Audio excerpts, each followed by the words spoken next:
Hi everybody, Dad Rules here, and today I'm going to talk to you about buying gemstones, testing them at home, some of the tools you'll need, and how I converted my little digital scale into what I believe is called a Hahnemann scale.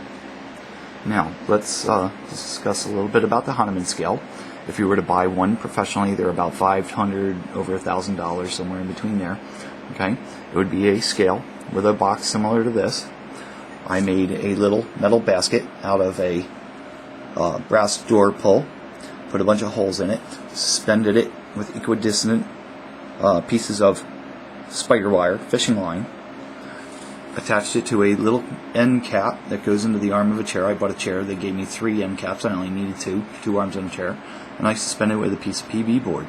Now, if you bought a professional one, there would be a scale up top, okay, a box like this with a basket, and it would actually pull from the center of the scale. And what it does is it measures the weight of a stone in distilled water. Okay? Now, when you're doing that, that is how you figure out specific gravity. And figuring out the specific gravity of your gemstones may help you, along with your other tools, decide whether you have real gemstones or if you've been ripped off. Okay? Now, let's look at some of the other tools. You want to have as many tools in your arsenal as possible. Everybody should have a loupe. And you should know what you're looking for in a loupe, because different stones have different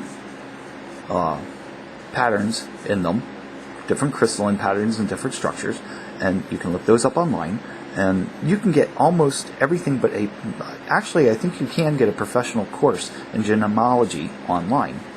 Okay? So take one of those if you want. But you have to know what you're looking at. Okay, like an emerald would have a wavy pattern. If it has straight lines in your crystalline pattern, chances are it's a fake. Okay, let's get into some of these tools. Everybody should have a loupe, like I said. I use an ocular out of my daughter's telescope. I bought her a really good Galileo telescope. This is higher power than your loupes, and sometimes it shows too much and I have to back out and look again, but I can see everything in the stone. Okay. Loupes are 10 power. I've seen 30 power. I think I've seen up to 60 power. This is much higher. Like I said, I can see everything. Get yourself a loupe. If you're not, I'm used to using this. I like it. Just personal preference. If you deal with diamonds, chances are you're familiar with one of these, especially if you're going out and yard sailing, going to estate sales, things like that. Okay. You want to be able to test your diamonds. It does a thermal conductivity test, and it does a pretty good job at weeding out cubic zirconia, glass, and lead crystal, things of that nature that are not diamond. Okay, it will do some tests on some gemstones. I think spinel will also test for glass, so if you're into spinel, this won't help you much, but you know, if you add up A and B, we're going to go to C and D pretty soon. All right. Things add up, chances are you have a real stone. Turn the battery off. Okay. I also have my gram scale. I have a refractometer. I didn't bring it out, and I should have for the video. But you can also look up the refractive index, the way the light passes through the stone, and it will tell you whether you're looking at ruby or not. It won't tell you whether it's a synthetic or not. Okay. It'll tell you if it refracts light the way the gemstone should. Alright, then you can use specific gravity. And you can go online also, and you can look up all the specific gravities for all the different gemstones. I have pages and pages and pages of different specific gravities for different gemstones. This video was inspired by a Mr. Oliver Louis, and I invite you to watch his videos on YouTube. Go onto his channel, and he does a very good thing on synthetic ruby, synthetic emeralds, synthetic spinel, synthetic garnet, things of that nature, and helping you determine whether your stones are real or not. Okay? I'm trying to give you one more tool in your arsenal. It's homemade. I don't claim it to be a scientific device, but it works fairly well. It has worked for me, and maybe you can build one. Maybe you build a better one. I'd love to see it. But we're going to get into some of these stones here and what I buy. I'm an eBay member. Okay? You have to be careful when you're buying online, because you're buying sight unseen pretty much. They give you these fancy videos. They hire professional cameramen just like on TV. And they can make a crappy stone look good. You want to look at details. Like chipped corners, chipped edges, whether the cut is rounded off. If the cut is not nice and clean, that's a good indication of glass. Alright? Because glass will round over when they go to polish it. Alright? So you want to be very careful, and you want to watch the terminology. Okay? Red ruby. They'll say it's natural red ruby. Well, sure, you expect it to be natural red. Alright? Rubies, you'd expect them naturally to be red. It doesn't mean it's a natural stone. Okay? And you want to watch out for things like hydrothermal. Alright? Hydrothermal, melt diffusion, flux transportation, bleaching, coating, laser. They will take a diamond, drill a hole in it with a laser, knock out the inclusion, and then fill it back up with glass. And you can find that with a loop. Okay? You'll find that with a loop. Impregnation, dyeing.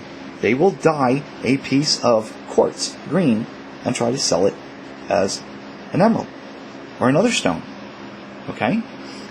Oiling. That's a pretty common practice with emeralds. Has been for a long time. Okay? Just like the heating of some stones. And we'll get into that in a minute. Now, my wife, she was new to eBay. Like I said, I love eBay, don't get me wrong. You can get some really good deals. I have pennies on the carrot. If you know what you're looking for, watch for the chips, watch for cracks, try to look deep into the stone. Alright? I see a lot of people who complain, and then I view their original purchase, the listing, and I say, well, no wonder. You bought a piece of junk. It looks like a piece of junk. Okay? She thought this was a 50 carat topaz, $1 a carat. Right there should send up red flags. Nobody was bidding on it.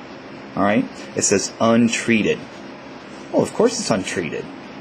I contacted the seller. He said it was hydrothermal treatment.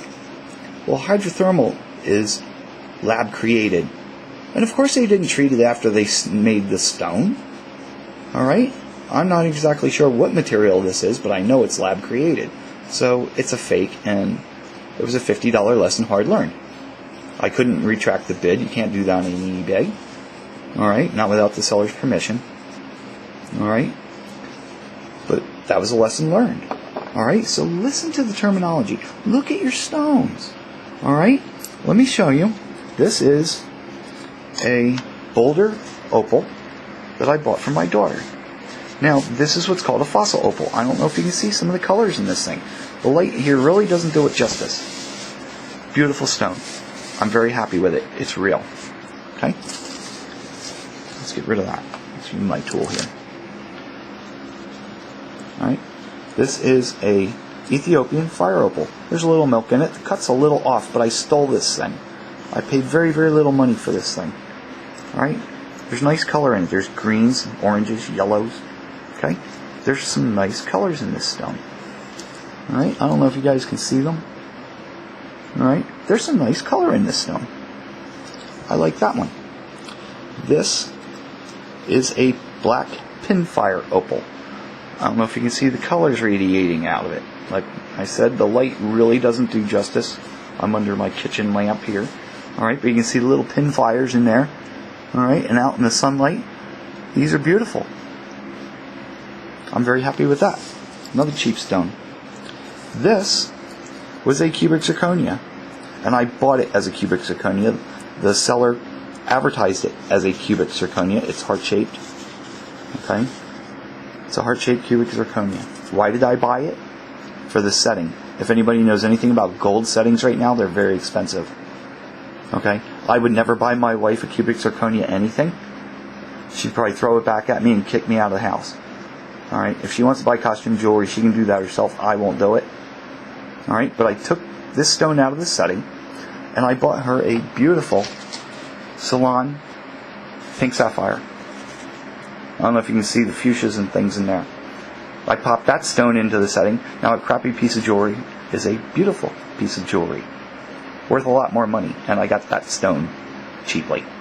And that is a VVS Ceylon pink sapphire. Okay? I don't know if I can get some more of the colors in there.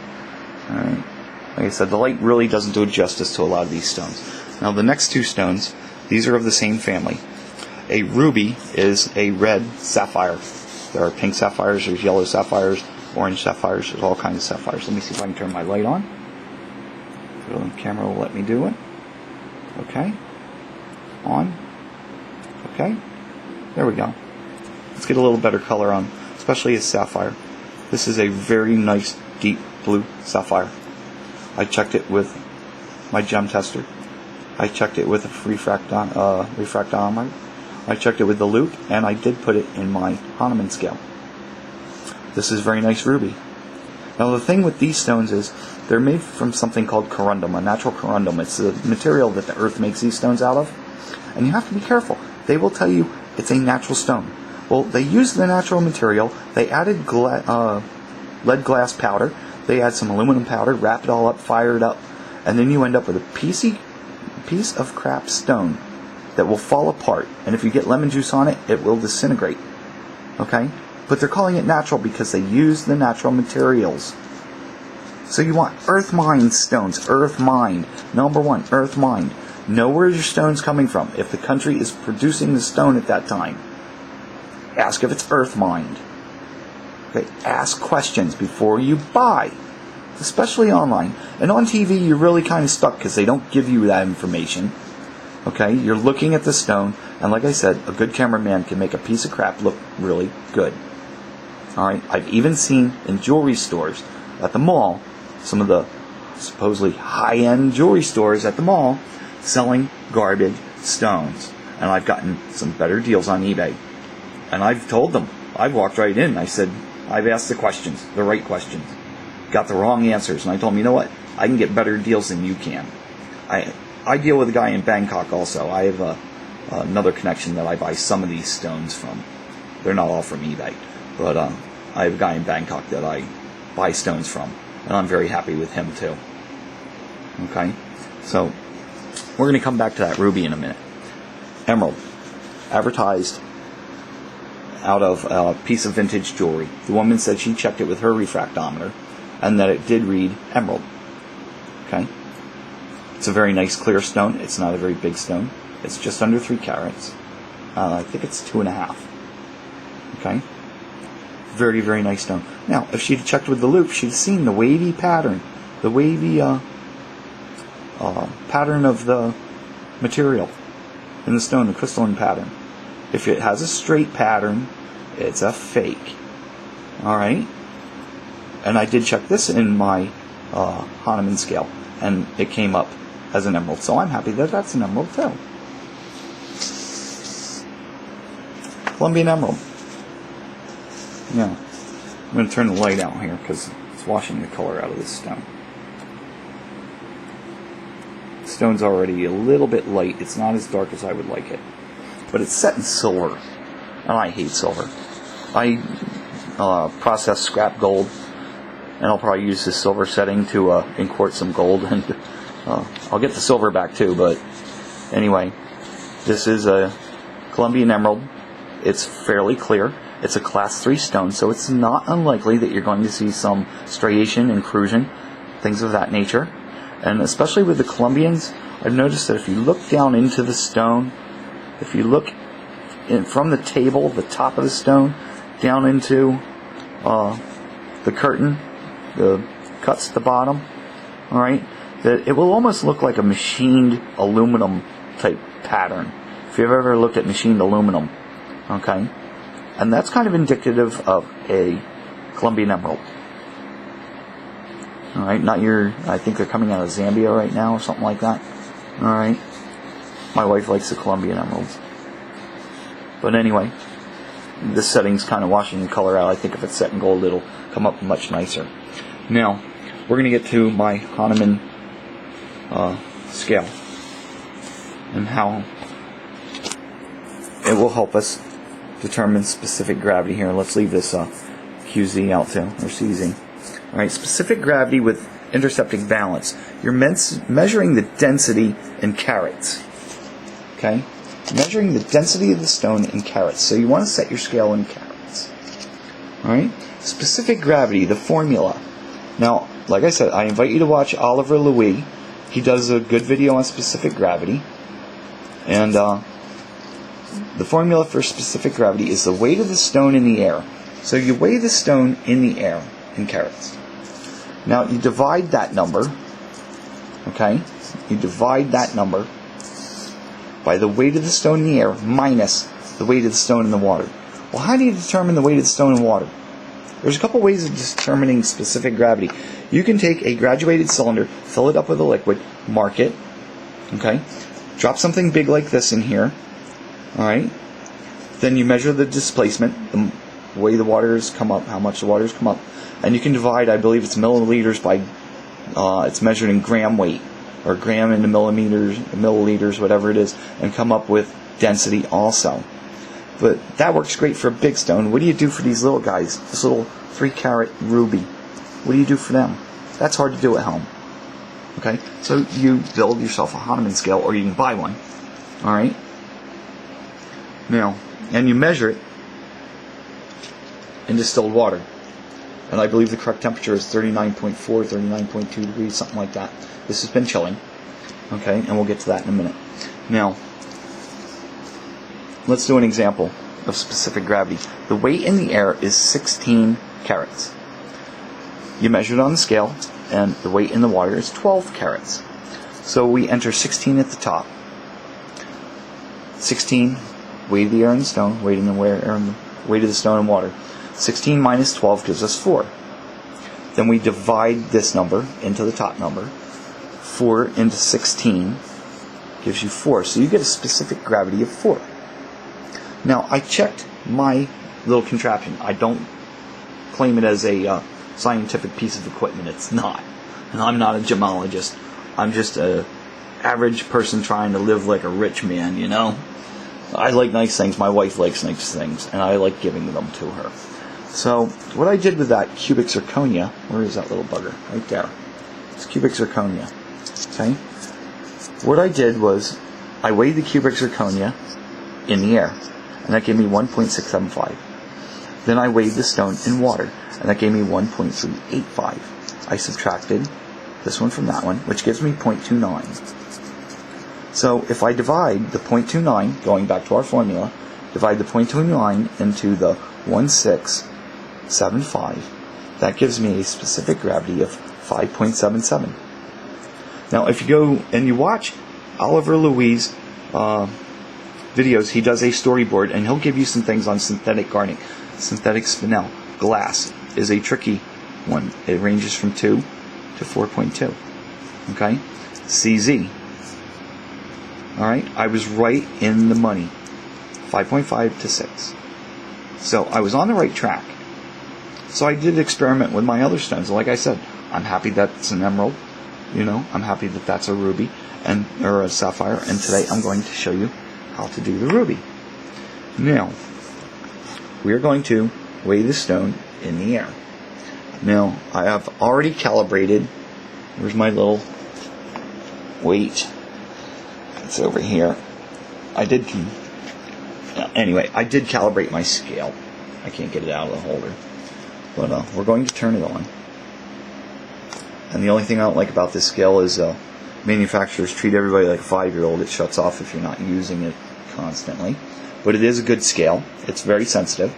Okay, this is a 3-carat stone. That's what I bought it as, a 3-carat stone. And we have 3 carats. Okay? We're going to take this away. Close this up. I'll set this down for a minute. Okay, now we're going to set up the Hahnemann scale that I made. I'm going to set it in the chilled water. Push that back a little bit. I'm going to turn on the scale. Give it a minute to settle down. Good chance to have some coffee. Alright, make sure we are 0. We are 0. Take my tweezers and the ruby. See if I can get my big monkey hands in here. I'm going to set the stone in the basket.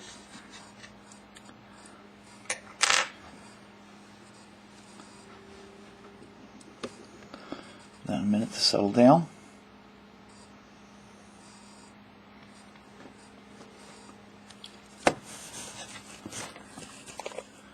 And we are at 2.260. 2.260. That is the weight of the stone in the water. Okay? Now we're going to plug this into our formula.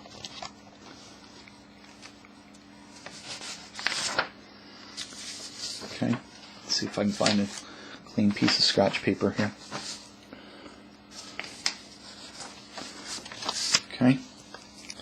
Now, specific gravity equals weight in the air. We know it's 3 carats. It's actually, okay, 3 carat stone. Weight, no stone in water. Sorry, I didn't do that right. It's just W8 or WT. The weight of the stone in the water was 2.260. Alright, so we take 3 minus the 2.260 into our formula. Remember our formula. We have to take the 3 minus 2.260. Where's my handy dandy scientific calculator? Best of all, cheap is cheap. So we have a 3 carat stone minus 2.260 equals 0.74. 0.74. So now we plug that back into our formula. Clear. We have to divide the number we got here into the total weight of the stone in the air. So we have 3 divided by 0.74 equals 4.05. So we have a specific gravity of 4.05. Okay? Let's find out what the specific gravity of a ruby is. It's 3.79 to 4.05. I'm right in the money. Okay? So hopefully, this is just another tool. Maybe you can build one better. I'd love to see it, and if you get better results, alright? But if you add A plus B plus C plus D and everything adds up, chances are you have a decent stone. Alright? It's just another tool to your arsenal to help you determine what you have. And I hope you enjoyed this video. Like I said, please subscribe, like me on Facebook if you want, and visit Oliver Louis. Very, very good explanations, great videos. Thanks, YouTube. Have a great day.